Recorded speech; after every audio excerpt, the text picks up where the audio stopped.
Yo les frères, on se retrouve pour un nouveau débrief. Débrief du match Real Madrid contre le Mallorca, 2 buts à 1 pour le Real, avec un but de Vinicius et un but d'Arda Güler. Un bon match de l'ensemble. On va débriefer ça tout de suite et c'est parti.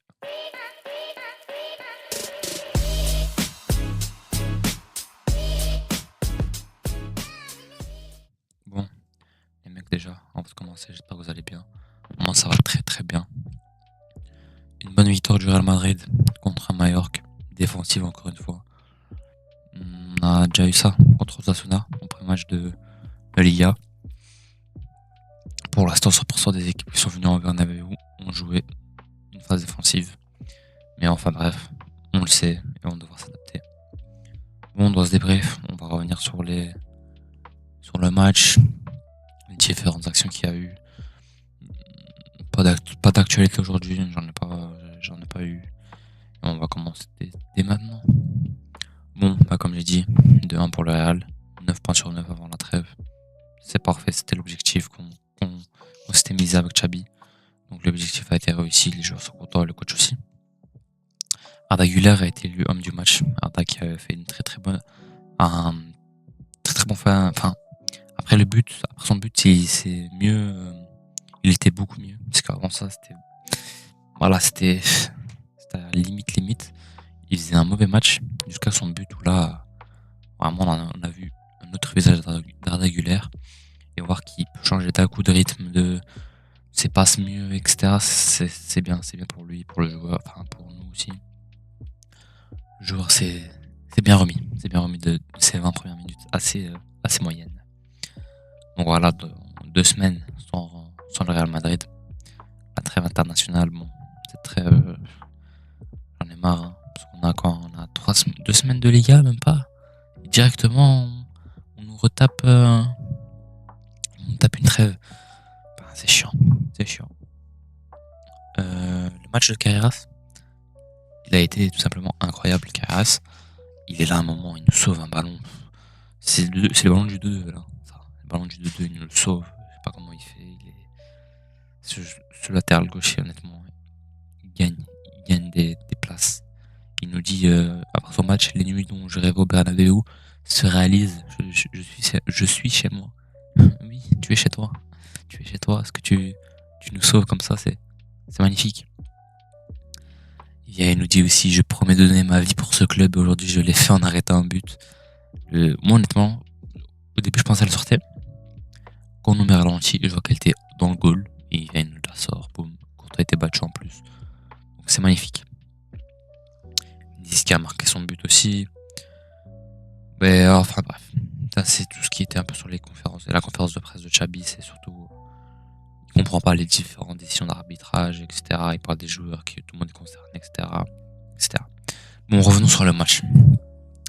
Déjà, au début du match, il me semble, on a un premier but d'Mbappé où il est hors jeu parce qu'il a pas fait sa buzzcut. Il aurait fait sa buzzcut, il aurait pas été hors jeu.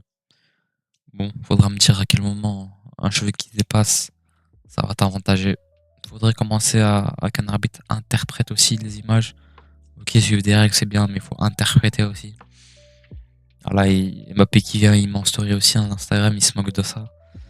Surtout que, en fait, ce but-là, il aurait été marqué, on aurait mis une claque à Mallorca. Mais le fait de marquer, on te refuse, remarquer, on te refuse, bah ça blesse un peu les intentions des joueurs. Ce qui est dommage qui est arrivé, donc un premier but sur un hors-jeu. Voilà. Ensuite, on a un corner de Mallorca, un centre, but de l'épaule de Moriki. Même lui, il savait même pas qu'il avait marqué. C'est quand il retourne sa tête qu'il voit qu'il a marqué. Comme ça, 1-0 pour Mallorca. Après, on rentre dans un fou rythme pendant 10 minutes. Jusqu'à que un corner travaillé. Je savais pas qu'on savait faire ça. Le corner était travaillé, tac, remise de Hussein, but d'Arda. C'était beau. C'était la première fois que j'avais vu le Real depuis très longtemps de faire une tactique sur corner. Ensuite, il y a le but de Vinicius qui vient directement après. Après, généralement, on a eu des buts refusés encore. Le but d'Arda refusé sur une main. Bon, il y a eu des décisions suivent un peu trop la règle à mon goût. Mais enfin bref, c'est pas grave. Donc voilà, un match totalement maîtrisé. À part, comme je dis, les 10 minutes après le but de Mallorca, on est rentré dans un faux rythme. Sinon, le match a été totalement bien maîtrisé. Et maintenant, place aux notes des joueurs. Donc là, on se retrouve sur Footmode. Bah, ah oui, d'ailleurs, dans la compo, j'avais juste une erreur. C'était Carvajal à la place de Trent. Enfin, Trent à la place de Carvajal plutôt. Et sinon, bah, j'avais tout juste. Bon, bah, on voit bien. Ici, on a mis Vinicius comme du match, mais ça a été Arda. L'équipe, ben voilà, un bon match de l'équipe. Du côté de Mallorca, ben, les deux qui sortent, c'est Moriqui et Pablo Torre qui font leur passe au niveau des entrants. J'ai pas trouvé des ordres très percutants. Mastotono assez timide. On l'a pas connu comme contre Oviedo où là il était plus impactant, il était un peu timide, il était pas assez dans l'axe, je trouve. Je pense qu'il faut pas le brider à droite, faut vraiment le laisser rentrer dans l'axe. Et d'ici là, je pense qu'il prouvera. Donc les gars, comme je l'ai dit, bah, c'est la trêve pendant 2 semaines. On revient contre la Sociedad, il me semble, à 16h15, un truc comme ça. Bon, les matchs à 16h15, j'aime pas trop. Mais bon, c'est pas grave. Donc, j'essaierai de trouver des concepts. Je vous promets rien. Si je trouve pas de concept, bon, on se retrouvera pour l'avant-match de Real Sociedad, Real Madrid, qui se passe dans 2 semaines, donc dans très longtemps. Et sinon, c'était le roi du Bernabeu. Ciao, ciao.